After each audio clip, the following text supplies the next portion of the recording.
আমার নাম সুকান্ত দাস, আমার বাড়ি রতিয়া। আমি বিএসএফ এ সিলেক্ট হয়েছি। বাড়ি কোন রতিয়া না? রতিয়া। কইতেছিলাম যে এই সুকান্ত মানে প্রথম বছর আইছিল, সিলেকশন হইছিল না? পরের বছর আইছিল। প্রথমবার তোমার কাছে আইসি পরে মানে গেছলাম সেন্টারে, কিন্তু আমার ঢুকতে দিছে না। আমারে একজন আমার বাড়ির লোক কইতাছে, কয় আধার কার্ড আর 3 কপি ফটো নিলি। ও ওইখানে ওই সেন্টারে আচ্ছা গেছিলাম। আচ্ছা আচ্ছা। গেছি পরে মানে আমার আধার কার্ডে ডেট অফ বার্থ আসলো না। আরে ও তুমি পরীক্ষা দিছিল না? না, আমার ঢুকতে আচ্ছা দিছে আচ্ছা আচ্ছা। তে এই সময় মন ভেঙে গেছে আমার। আমি কই না, দিতামই না। এরপরে এবারও আমি আশাবাদ দিলাইছি, কিন্তু তারপরও মোটামুটি স্ট্রাগল করে না ফেলেছি।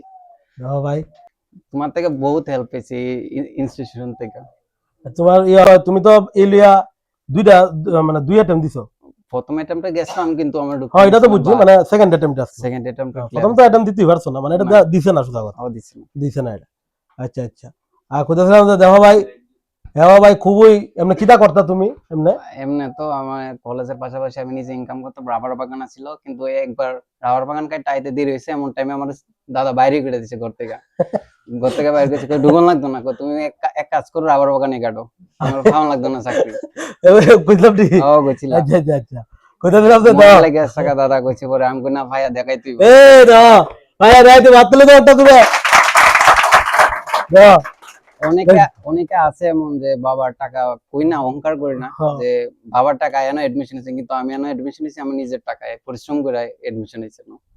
দেখো ভাত তুলে দাও ভাই একটা জুড়ে ভাই। আর সবচেয়ে বড় কথা দেখো, এই যে লেট করে যে অনেকে যে ঢুকে, তোমরা ভিতরে অনেকে আছো লেট করে ঢুকে। তুমি আমার ধরো একটা আমি নতুন টপিক শুরু করলাম আজকে, ধরো আমি পার্সেন্টেজ করাইলাম বা টাইমার ওয়ার্ক বা মেনসুরেশন পরিমিতি করাইলাম, আমি আদা বুঝাই লেছি পরে হঠাৎ করে তুমি উতলার থেকে উঠতে আয়া আয়া ঢুকলা। এবার আয়া কিতা করবা, মানে এটা মানে কিতা হইব কিচ্ছু বুঝতে না। হঠাৎ করে দেখছি দাদা কিতা করে এমনেটা নিয়ে আসতে এটা কি ধরনের আলাপ ভাই?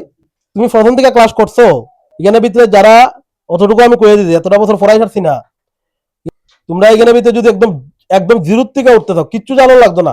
এর বেস একদম খারাপ হোক, টোটালি খারাপ হোক, বেস লাগতো না। হ্যাঁ ধরো একদম মানে 10ও কমজোর আসতো, এর একাডেমিক ক্যারিয়ারও খারাপ, একাডেমিক ক্যারিয়ার দিয়ে নিজের বিবেচনা করো না। তোমরা অনেকের একাডেমি খারাপ হইতে পারে, তোমরা চাকরি পাইছো, অনেক একাডেমি বালা দেহ অহনো কিছু করতেছে না, অহনো বইয়ে রয়েছে। তো একাডেমি দিয়ে নিজের বিবেচনা করো না। তুমি যদি একাডেমি দিয়ে নিজের বিবেচনা করো এটা ভুল ভাবতেছো। আমার কথা বুঝছো নাকি? তা কইছি তোমরা সবাই মনে রাখবা কথাটা, একাডেমিক ক্যারিয়ার দিকে নিজেরা জাজমেন্ট করো না। এখানে ভিতরে এই যে লেট করে অনেক সময় আয়ে ফুলাফান যে আয়াতে ঢুকে আয়া এরপরে কিতা করে তারা মিললা অনেকে যে রিলেট করে ইডিও একটা লগে মাতে কিতা করে বুঝতে। আরে আমি তো রামায়ণ কইয়া লাইছি না আগে, আমি তো কইয়া লাইছি। আমি তো কেমনে সবজিটা কাইটিয়া তারপরে কেমনে দুইয়া বয়মু এটা হয়ে গেছে, কখন খাইবার সময় আইছে। অন্ত ভাত খাইমু না নি, ভাত খাইবার সময় কি তোমার কি আবার আমি কেমনে কাটছি কমু, আবার কেমনি ইয়ে করছি, তাহলে বাকিরা বোরিং হয়ে যাবো না? বাকিরা তো বোরিং হইব না, তোমরা কো না। ওদের আমি গ্যারান্টি দিয়ে কইছি যে প্রথম থেকে ক্লাস করো, হ্যাঁ বেস একদম খারাপ হোক, টোটালি খারাপ হোক, তোমরা এখান থেকে ম্যাথ না বুঝতে যাইতে না। অনেক ফলাফল ফিরে গেছে। আর শর্ট ট্রিক অ্যাপ্লাই করতে লাগবো। তোমরা করাই দেখতেছো তো যে শর্ট ট্রিক করাইছি, তোমরাও দেখছো অসীম। শর্ট ট্রিক খুবই ইম্পর্টেন্ট, কারণ তোমরা সময় করতে রাখো 1 ঘন্টা ফট করে থাকা। তুমি এমনি গরম বইয়ে তাও দেখো 1 ঘন্টা খাটে না, কিন্তু তুমি এখানে গেলে দেখবা তোমার মানে কিতা কইতাম, তুমি যেমন অক্ষণ শ্বাসটা ঢুকাইছো আবার শ্বাসটা ফালাইছো গেছে টাইম, এরকম অবস্থাকে। কারণ তোমার ব্রেইন আছে না এত মানে প্রেশার তো হাই থাকে না প্রশ্ন দীক্ষা, তোমার কিন্তু অটোমেটিক্যালি টাইম কেমনে পাস হয়ে থাকে তুমি নিজে বুঝতে পারতো না। তোমরা এই শর্ট ট্রিকটি তোমরা প্রথম থেকে ক্লাস না করলে বুঝবা, কিচ্ছু বুঝবে না। তোমার প্রথম থেকে ক্লাসে থাকতে লাগবে।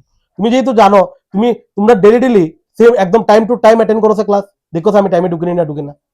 আমি যদি না ঢুকি তোমরা আমার কইও, তোমরা টাইমে ঢুকুনি, সবাই ঢুকো না তো, যে কারণে আমিও ঢুকতে পারি না। যে কারণে কি করে ফরেন আবার ক্লাসটা হ্যাঁ আমার ক্লাসের থেকে বাইরে, কারণ আমরা তো ক্লাসরুম তিনটা ক্লাসরুম আছে, অনেক সময় 3টা রুম ফুল থাকে। এটার ভিতরে তো আরেকজন টিচার পড়াইবো না, কারণ আমরা ইনস্টিটিউশনে তো অনেক টিচার আছে, অক্ষণ আরেকজন টিচারে ঢুকবো, আরেকজন টিচারে যদি ঢুকে তা আমরা পড়ামু কেমনি? আমার তো টাইম টু টাইম তোমরা থাকতে লাগবে, এটা একটু তোমরা সবসময় মাথাতে রাখবা, ঠিক আছে? আর সুকান্ত গেলের দ্বারা থাকবা, তারা লাগাইবা আস্তে আস্তে, ঠিক আছে?